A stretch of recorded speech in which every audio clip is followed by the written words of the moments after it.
Hey guys, this is Marc Owings, and I'm your host for the Unbridled Lie podcast, where we have real, raw, and unreligious conversation to encourage and challenge men and women in their daily lives.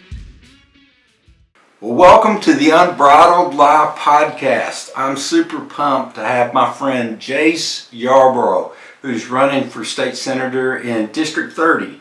And I want you guys to meet him. I've got to spend some time with him about a month ago in my home, just listening to him. He actually showed me a picture of his family. You'll see this beautiful family. And I love this guy because I can just see, like when he walked in the door, my spirit bared witness with his spirit, and the issues lined up. And that's what we're looking for right now as our country's in the place that it's in. We need people that line up with values. I hear people say, I'm going to vote my conscience. Don't vote your conscience. That's what got us into that mess. Let's go to the Word of God. Let's find men and women who line up to those principles, and let's vote that way.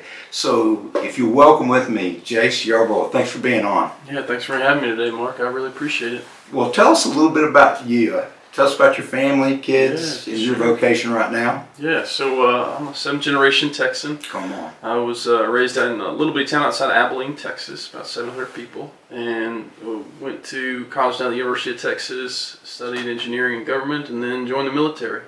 I was active duty Air Force for a bit, but after my wife and I had our first, we decided we didn't want to raise him away from family. So went to law school. Went to law school at Stanford Law School.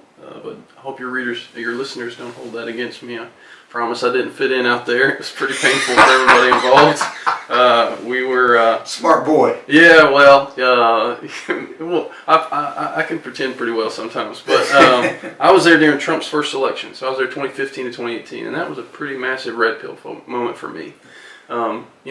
Being raised out in West Texas, you sort of trust, they're good people out there, and you think everybody operates in good faith because that's how the people back home operate. And, man, I learned real quick. Culture shock. That is not the case. And so, anyway, we came back home to Texas. I practiced law in some pretty well-known law firms for a bit, but then got out and went in with a buddy, and we do conservative cause litigation today. So we fight for principles that are near and dear to me: pro-life principles, religious liberty, medical freedom. And anyway, my wife and I, we met in high school, so we got married when we were in college. We got 5 beautiful children.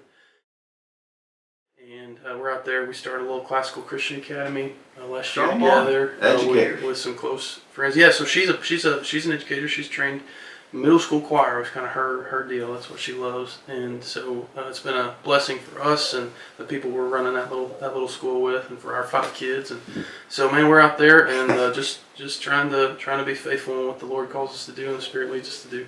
Crap, I hear 5 kids. I go, that's a full-time job in itself. Raising 5 kids, you start, the education piece of this. Tell us a little bit why you started the educational piece, you and your wife. Why was that important for you guys? Sure. So we had been homeschooling my oldest is 11. We've been homeschooling him since the beginning.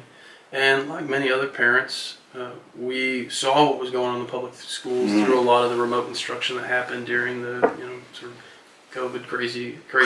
Yeah. And so we felt kind of burdened. Our oldest also, he was getting up there, and we felt like it's time for him to have a little bit of. He needs some folks who aren't just us involved in this project of his formation, his education. And yet we still wanted to be very close to that process. And we also noticed that there were a lot of folks who were willing and able, in terms of resources, to homeschool or to take a more active role in the education of their kids, but they were afraid because they didn't have the formation and the resources. And so starting this little academy was a way for us to offer to those families and say, hey, we have the experience. If you share our vision, our values, if you want the same thing for your children, if you want to form them in the ways of God, then come and partner with us and we can benefit from you and vice versa. And so we have been very privileged to do that with a number of families in our community. We have about 30 kids up through the 6th grade now this year in our 2nd year. So things are going well, and it's a blessing for us. Come on. Well, I like that. If you're listening, and there's alignment. If you got boxes, they should be checked off. Family, checked off. About education and biblical principles being formed in our kids, and just doing that alone excites me. We were homeschoolers. We've done it all: public school, private school, and homeschool. And I think they all can have their places. I tell you what, during COVID, watching what happened to our kids from their face and mouth being covered, I think there was, in my opinion, Jace is not saying this, a demonic thing of covering the mouth and not being able to see the expressions on people's face. And I think we learned a lot in this process, and we learned when to kind of push back in a healthy way. I think when all that happened for me, because I've always, I've not always been the most submissive guy, and that's the teaching of Christ that have made me more willing to submit to authority. Mm-hmm. And the Bible kind of tells us, it tells us to submit to the authority, but yes, when the authority starts harming and hurting our children, which we don't even know the numbers and statistics right now, yeah, of how that affected kids psychologically and emotionally. Mm-hmm. Why is it important for you that we start putting a reset maybe in schools and some of the principles that you stand for, and why? Yeah. What did you see through the process, and what are some of the changes that you'd like to see happen? Yeah.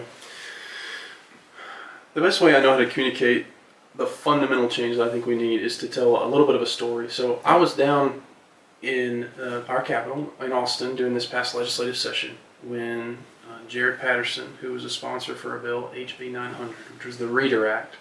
And the point of the Reader Act was to get pornography out of public school libraries. And that's an indictment on our culture that we have to have that debate in 2023 at the time. Mm.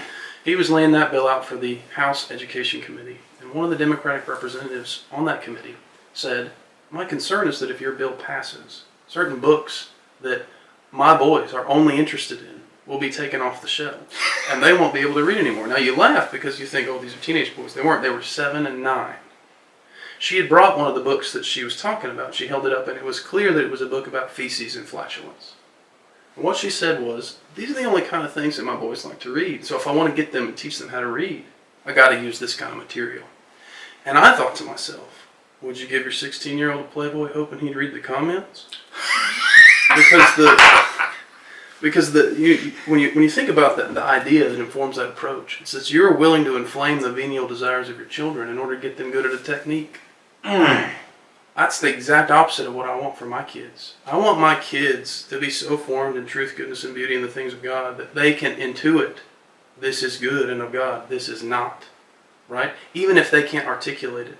Even if they're not literate in that sense.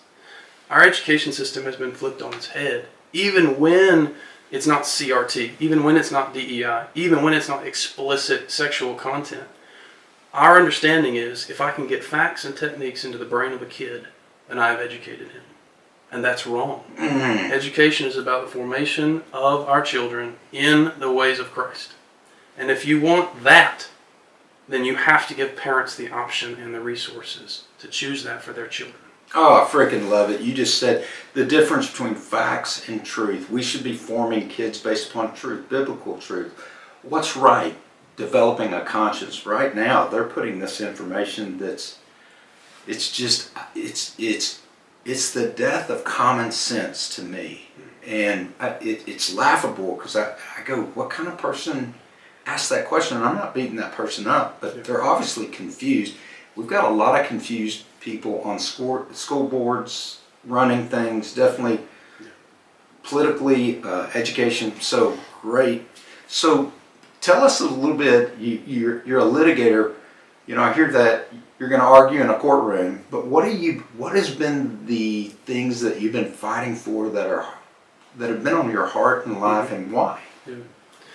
Well, tomorrow, for example, and when I leave here, I'm going to fly down to San Antonio. I'm arguing a hearing tomorrow in a case. The city of San Antonio set aside $500,000 to be used to transport young pregnant Texas women from Texas to pro-abortion states for the sole purpose of procuring for them abortion. Wow. And so we represent Texas Right to Life and the San Antonio Family Association and some good folks down in San Antonio pushing back against that activity. Those are the sorts of things we fight for in court.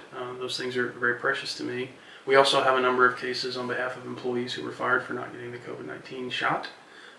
That's a particularly important issue to me because I'm still an active reservist, and I was in the fall of 2021 when the mandates came down.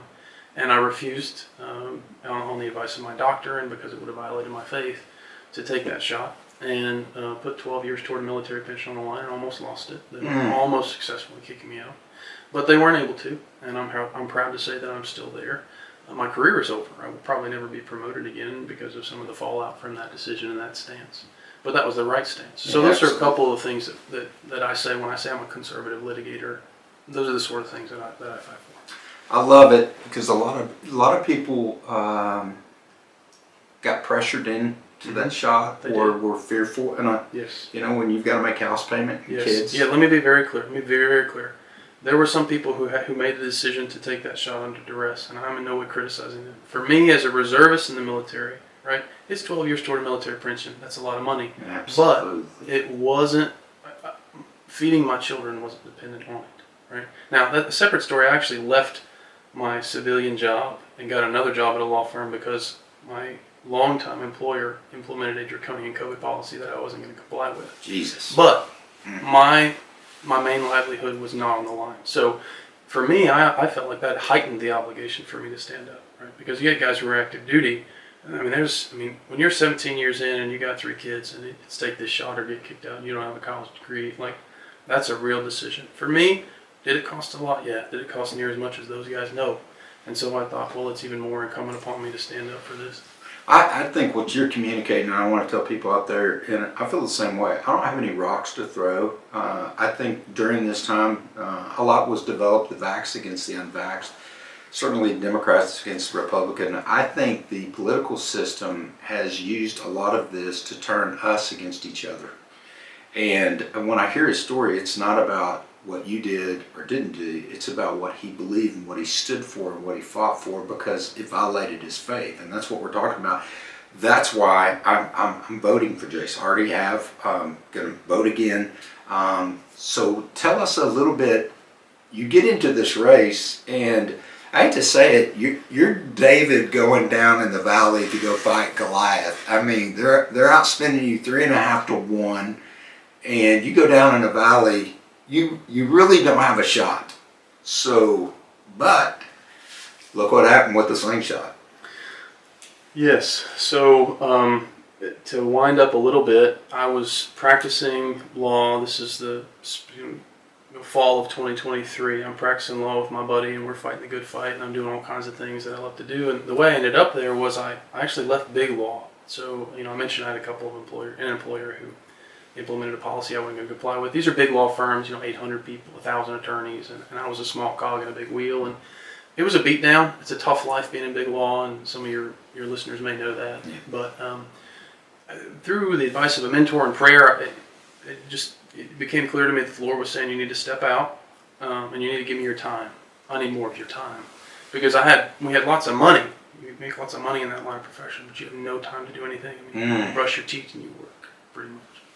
So we did that. We took a 65% pay cut, stepped out, and said, okay, Lord, now I have time. Use me. And he started to do that. And there are a couple of instances in which, I was used, and I feel like they were divine appointments. But this run was one of those. We got in the last day to file because just due to a late announcement by the incumbent, some speculation about some other people who were supposed to run but ended up not running.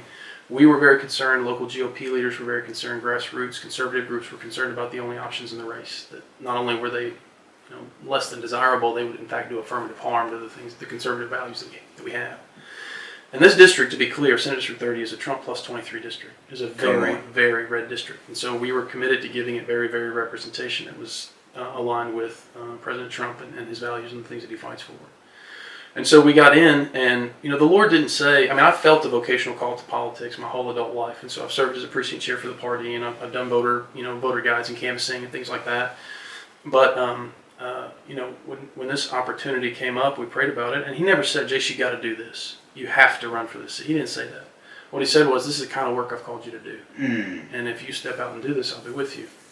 And so we did. We got in the last day, and as you said, we were outspent 3.5 to 1. My opponent in the runoff now was the perceived front runner. He had every endorsement under the sun from all the powerful people, and I had all the endorsements from the folks who nobody really knows their names unless you're just hardworking people. Just hardworking people. That's right. Who share our conservative values, and we worked hard.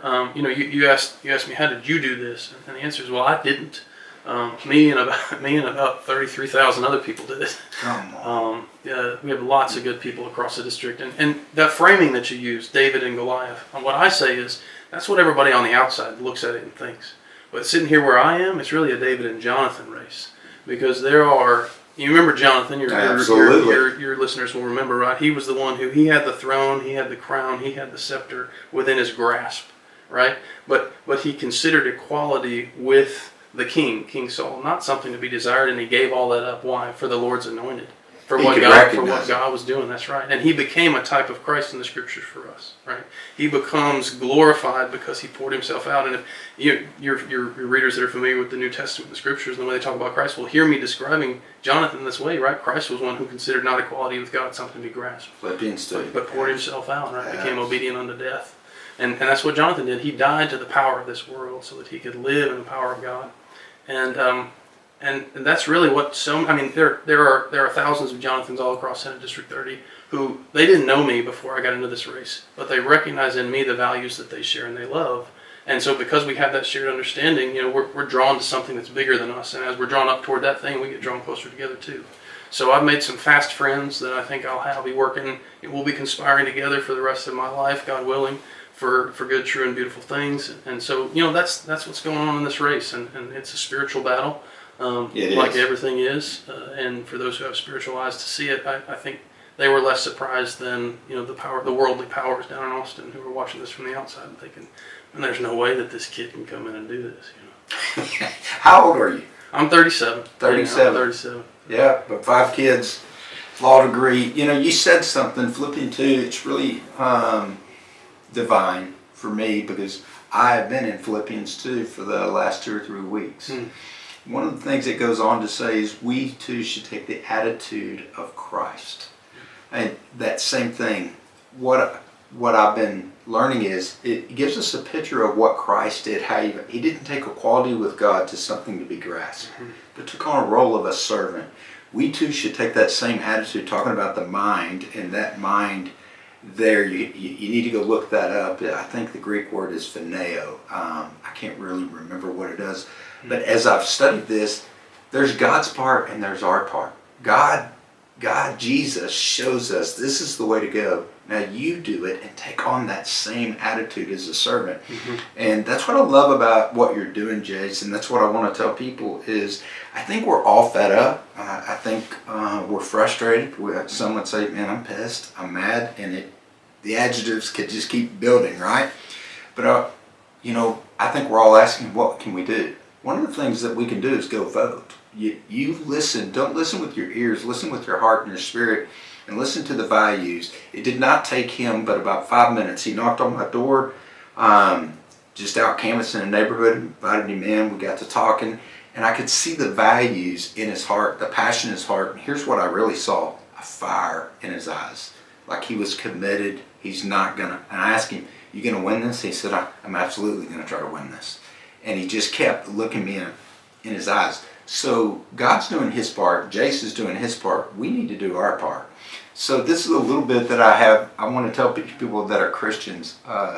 We're the laziest political people that I know. And when I say that is, I'm talking about all of us. Pastors, preachers, nonprofit leaders, freedom fighters, y'all all know me as that. But we say that we're Republicans. I don't say I'm a Republican. I don't want any part of it. I'm a conservative. When a party will line up to the values of the Bible, I'll be with them. And they're not just doing that to get my vote. They're going to carry it all the way through life. Jace is a Republican. But in his heart, he's a conservative. He's a biblical-based conservative that's out there fighting for not only his kids, our kids. But I think we need to listen to this and go, if you say that you're a Republican and you've never written a check to the Republican Party, let me tell you, you ain't a Republican. That may offend you. But someone needs to motivate you. I teach people all the time. We have 5 currencies that we give. Our time, our talent, our treasures, our touch, and our words. We give those away to our children. We give those away to our spouse. But we've got to give those alone. Political simply means to me setting policies. And policies are set by people. And people we're looking for, we want people that are serving God and won't bend when the military puts pressure, or your pension's on the line. It's absolutely, I can't, this is going to violate who I am. If he won't bend and break personally, he's not going to bend and break when he gets into the place in the seat. So I want to thank you for just your stories. I want to encourage people. What do you want people to know as you're running this race? When is it? Tell us some of the meat behind it. And because borders right now, everybody's asking, what do we do? And I just keep saying this. We need a leader who is morally connected and spiritually connected to the Bible. Not just morally, but spiritually connected so that we know what to do. Yeah. Tell us a little bit about that. So I'll take the logistics of the campaign and voting first. So this is a runoff election, which means May the 28th is election day for me. If you are in Senate District 30, and that's 11 counties, a part of Collin, a part of Denton, part of Wichita, and part of Parker, and then all of Grayson, Cook, Montague, Archer, Clay, and Young counties. If that's you, May the 28th is election day for this runoff. But that's the Tuesday after Memorial Day weekend. People are going to be coming back from a beach in Mexico. They're going to be thinking about recovering from vacation. Don't wait till then. For early voting starts Monday, May the 20th. And I'm encouraging all my supporters, go to the polls on Monday, May the 20th, and vote for Jace Yarbrough for Senate District 30. You can also support our campaign. Marc mentioned this from the outside looking in, feels a little bit like David and Goliath. Well, one of the things that's happening in this race is that because of some of the powerful people who've gotten behind my opponent, a lot of the main donors in the Republican Party are concerned that they don't want to show up on my finance reports. And so I have private conversations all the time with people that can write very, very large checks. And what they say is this: Jace, I love you. No way. You're my guy. We share the same values, but I can't show up on your finance report. And so what I need is for folks who share my values, who are not on the radar screen for the powers that be, to go to jacefortexas.com. That's JACEFORTEXAS.com, and donate to us. And if you can cut a 6-figure check, please contact me, and we will figure out how to do that, right? There's a place there to donate, so please go and donate. If you can only donate $25, even that would be helpful.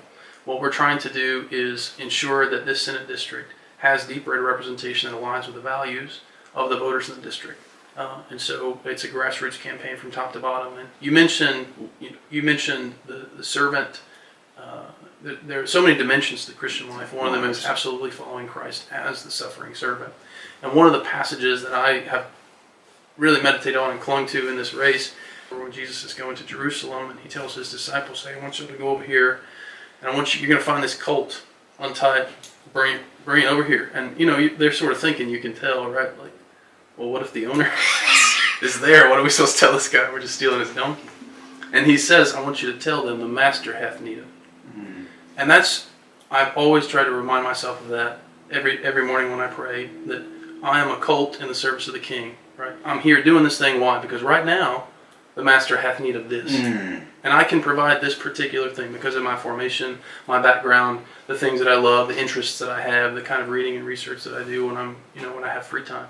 This is a unique role that I can play, but it's only because he's the one leading and calling right now. And when he's done leading and calling, well, then things like this aren't going to happen anymore, right? I could be the best politician in the world, and I would have got smoked in this primary if he hadn't been the one that was operating. And so that's a little bit about the mechanics and a little bit about how I see my... I love it. I'm going to correct him one thing. Don't write a $25 check. Guys, think about your kids. Think about the value. Think about the school and what's it worth. And, I wrote a check and I plan on writing more checks because I think it's a representation, a currency of our faith and obedience. And just like the disciples have to go listen to it's a plaque in my office. Hear the word of the Lord, believe the word of the Lord, receive it and obey it. So you got to hear it, you got to receive it, you got to believe it, but you got to go obey it. When those disciples said, "Hey man, go over here in our today, go over, there's going to be a Corvette tied up over here in this parking lot. The keys will be in it, just get in it. And if the guy asks you, why are you taking my Corvette?" says, "Well, the master have need of it." It's like, okay, well, that's what they were told to do. Go over there. But let me tell you, I think there's probably an interesting story behind the donkey and the owner of that donkey, that God gave and provided that donkey, but said to him, one day I'll call and have need of that. And I just need you to say yes. Everything God's given us, your children, your finances, your faith, everything Jesus did for us. Sometimes we bog out writing a $500 or $1,000 check or a $100 check, and please don't hear me saying this. If it's a $5 check, then it's a $5 check. Be the widow's mite, give it. But I don't want to throw the $25 out, because I go, guys, our country is worth more than that. District over in Denton, if we're not careful, Denton will turn into Austin. And all you have to do is go through some of the areas in Denton, and you'll realize really quick that there's liberal values being sown every day. And what I want is a seed sower out there that's sowing seed for truth for kids and family. Tell us a little bit about the border. What's going on at the border right now is an existential crisis as well as a constitutional crisis. And the response is going to require immediate action that's going to be difficult, but it's also going to require a reframing of how we understand our relationship to the federal government. A reframing that I would say is more consistent with our past as Americans than kind of the current mind frame. So let me talk first about policy response, and let me talk a little bit about that constitutional issue. So we have got to have a border protection unit that's specifically dedicated to protecting our border. Right now, we are using temporary forces, whether they're National Guard or DPS troopers, to protect our border. Now, my brother was a DPS trooper when Operation Lone Star got kicked up over 3 years ago. They had just adopted 4 children out of the Texas foster care system, and he was down at the border 2 weeks on and 2 weeks off. One of the weeks he was off, back in home station, he was on nights. Put all that together, he's seeing his 4 kids 2 to 3 days a month. It's unsustainable. And our DPS troopers have been doing this for 3 years. I have not seen numbers on this, but I would be shocked if the divorce rate among those families had done anything but skyrocket since we started. Depression, alcohol abuse, substance abuse, all those things, because the pressure is so high. Absolutely. The other piece is the National Guard, which, as y'all know, there's a tie to the federal government, and Joe Biden has threatened to federalize that troop so that he can pull them back, right? We have got to stand up a border protection unit that is dedicated to that border. And I'll say this, the first way to stop what's going on is to elect President Trump in 2024. Elect President Trump in November 2024 to stop what's happening at the border. But nobody thinks that Republicans are going to win every presidential election from now for the rest of the time. So the next Democratic administration is going to come in and refabricate this crisis. We have to have a border protection unit so that we can protect our sovereignty and ourselves. There are some other things that we should do. We should end a lot of the magnets that keep people here once they get here, right? So we should mandate E-Verify for Texas employers. 100%. We should ban foreign entities and their agents who've declared hostility to our way of life from owning our lands. We should end things like in-state tuition rates for those who can't prove legal residency. We want people who get to Texas from some other way, because we can close our border using, among other things, a border protection unit. But they'll come in through New Mexico, or they'll come in from Arizona or California. And we don't want them coming here, right? Because these people are not coming because they love, this isn't their home, right? They come to take, and then when they've taken, they'll leave. Obviously, that description is not every person who crosses the border, right? Don't hear me, right? But, I mean, just look at the military-age males who challenged and overcame and overpowered the National Guardsmen who were trying to protect our border last week, or 2 weeks ago. The video came out, right? They're pushing over barriers and they're coming in. The Chinese are putting up on TikTok ways to get around the border barriers that are along our southern border, right? If a Chinese national, for example, is coming across our border, a military-age Chinese national, he's not coming for more McDonald's and university education, right? The Communist Party of China doesn't let you just leave because, I think I want to go to America now. No, he is an agent of the Communist Party of China, and we have to start acting like it. So that's some of the policy stuff that I'm thinking about. There's also a huge money incentive, right? Like how much money gets transferred back to foreign countries from Texas by people who are not American citizens, right? Why aren't we tracking that, right? The state might not be able to put a stop to that, but at least we could require reporting on it. Or we could require reporting on taxpayer money that's being given through nonprofits to non-American citizens, right? So every dollar that the federal government gives to a nonprofit, I want to report on, okay, that money, did it go to an American citizen or did it go to somebody who's not an American citizen? Right. And what date, right? Give me those pieces of information. Constitutional side. There's never been a time in our history where a state has successfully pushed back against those who were coming into our country illegally, and the federal government's Department of Justice sued the state on behalf of the invaders. Dear God. That's what happened, right? And average Texans, good Texans who love being Americans like me, have had the thought over the past months, is the day going to come when state forces and federal forces are looking at each other and both of them are armed and they have different directives from their authorities? If we keep going, it's coming. We have part of what we have to get over as a state is the idea that just because the Supreme Court says something, we all have to do it in every circumstance from now on until the Supreme Court says otherwise. The term for that in the legal world is judicial supremacy. We have not always been judicial supremacists. This is a 20th century invention. The thicker and longer history, constitutional history of Americans has been judicial restraint in the sense that if I am a constitutional actor, if I'm an Article II officer, or if I'm a member of a legislature, an Article I officer, a member of the Article I branch, well, I have my understanding of what the Constitution says, and I have my understanding of what my duties are under that Constitution. One of the things I'm required to do is honor the decisions of the courts, but only as to the parties and issue in front of it. If a decision by a court violates my understanding of the Constitution, I'll honor it as to those parties and as to that issue. But I'm not going to treat it as immediate precedent moving forward. And an example of this comes from Abraham Lincoln. He's on the stump in the late 1850s running for president against Stephen Douglas. They're having their famous debates, and the question comes up. The Supreme Court has just decided that Dred Scott, who was a slave taken to free territory for a number of years, has got to go back to slave territory with his owner. He's the chattel of his owner. Mm-hmm. Would you honor that decision as president? And Lincoln said, I'd honor it as to Dred Scott and his wife, because those are the parties that the court addressed. But that decision conflicts with my understanding of the Constitution. Under my understanding, Dred Scott's a free man, and so is his wife. So as to any other slave, I'm going to treat them as free if they're in those circumstances that Scott was in. And if you want me to treat them differently, you've got to haul them into court in each and every case to get a decision from the court. So you can't take the one case and make a holistic view of it, and that's what's happening? That is what's happening, yes. So in the 20th century, we started developing this idea that the Supreme Court's decisions were immediate and precedential in all cases moving forward for every actor under our Constitution. And frankly, the Republican Party and other leaders have used it as a cop-out. If there's a complicated issue, we get it to the court, and then we throw our hands up when the court makes a decision. Nothing we can do. Nothing we can do. The court's decided. And I think, no. And I encourage the governor, continue to fight for us, continue to try and protect our state, do everything you can to protect us.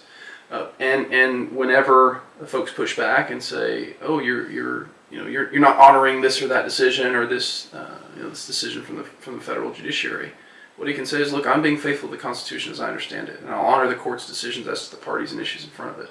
But I'm going to protect my state because that's my obligation." Absolutely. So, in your opinion, this election that's coming up for presidency, is there any other candidate that can do what we need done? Absolutely not. Other than Trump? Absolutely not. Yeah. No, absolutely not. There's no question. I mean, Joe Biden is a punchline. Mm. The man's a joke. Mm. And I'm not here to be ugly about it, but it is the case. He has trouble simply speaking and articulating. And the idea that the Democrats would put him forward as the reasonable or the adult in the room is, it's a level of gaslighting and condescension toward average Americans that even the left has not approached before now. No, it's a mockery. But to me, I look at him and I want to get mad at him. I just feel sorry for him. He's ill. He's completely ill. I'm talking about physically, mentally. He's not fit to just even be a granddad right now or be a father right now, much less be the leader of the free world. And that's who we... this is just insanity again. I think we're experiencing the death of common sense across the board. So I want to give you final words, thoughts as we start landing this. And tell us again the date that's important for us to get out. Sure. Any final words you want to share? Please go vote on Monday, May the 20th for Jace Yarbrough, Senate District 30. That's the first day of early voting. Election day is Tuesday, May 28th. That's the day after Memorial Day weekend. But don't put it off. Don't put it off. I would encourage you're just trying to connect a little bit from what we just got done talking about. Nobody's in charge at 1600 Pennsylvania Avenue. President Biden is not capable of being in charge, and he doesn't have some second lieutenant that's singularly directing all the other forces, right? What's happening is that it's a scattering. There are a number of cliques and interests and radicals that are vying for competition, which is why things feel chaotic. It's why they feel uneasy. And I'm doing everything I can to fight like Daniel fought in the high courts, because that's kind of the calling of my life. That's my formation and my pedigree, and so I'm offering that in service to the folks in my district, but ultimately to God, which is what I want to end with. The Lord has called all of us to an adventure with Him, and that adventure it's necessarily terrifying, because it requires us to let go of something that's very, very precious to us, something that we want to continue to control. And for the first 36 years of my life, my sense from God was, just wait. Just sit. Mm-hmm. Do these things, these individual things in preparation, and just wait. And that's hard, because I didn't want to wait, right? I wanted to go and do these things and be involved. And over the last year, he has said, okay, now it's time to go. Now it's time to run. And I remember about a month in, I told him, I said, Lord, this is coming too fast. This is too much. And the sense that I got back, he kind of chuckled. And he said, make up your mind, kid.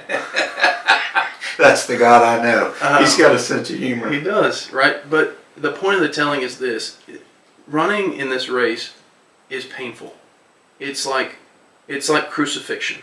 I'm publicly exposed. It's so much pressure and intensity that I don't know that I can handle it anymore, and I think I'd have to get down off of here. You're being publicly ridiculed all the time for reasons that are false and totally divorced from who you are as a person by the people that you're running to serve, who should be your friends and coming to your aid.